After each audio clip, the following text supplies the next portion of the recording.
Nandito kami sa Binondo. So, magre-rate kami ng mga pagkain na matitikman natin. Samahan nyo kami.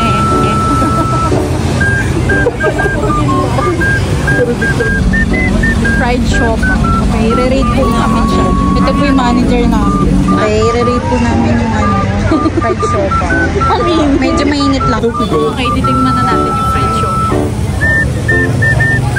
Ito yung laman niya, guys. Oh.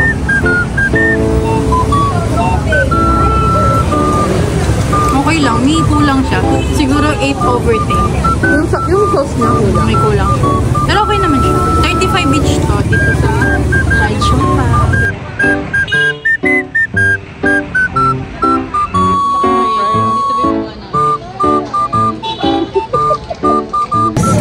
Okay, ito na. Wait lang, titikman natin ito. I-release.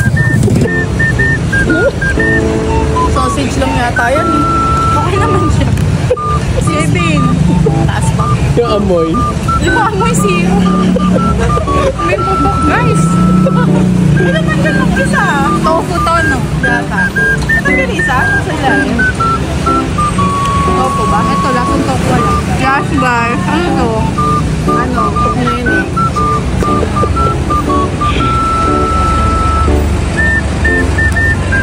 Parang ano? Okay naman, overall. Drinks. Drinks. Sugar cake, tikman natin.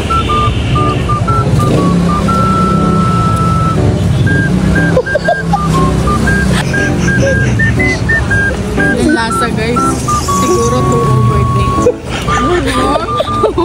Okay, go. Tikman mo muna yan. Sakto lang ito. Ito parang ano, intense steam. Ayun na to. Flavor. Agad. Saan ka naman? Okay, third stop. Try naman natin egg tart. Original. Kaya medyo mahal. Yung kanina doon, 40 pesos lang. Sarap. 10/10. Diba? Sarap. Para maubos yung isa.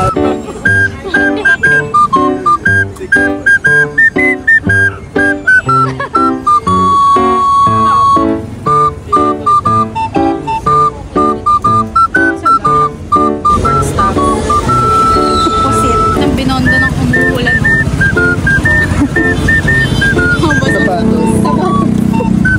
Pansin na kasapatos pa. Alam na mga umuulan.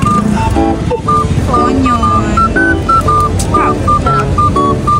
Ano onion? Masarap.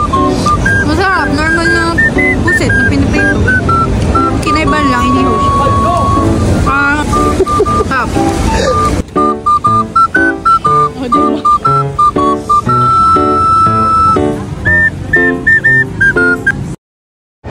So, ayun guys, matapos lahat ng kinain at nirate niya, hindi na po niya kinaya. Insert picture.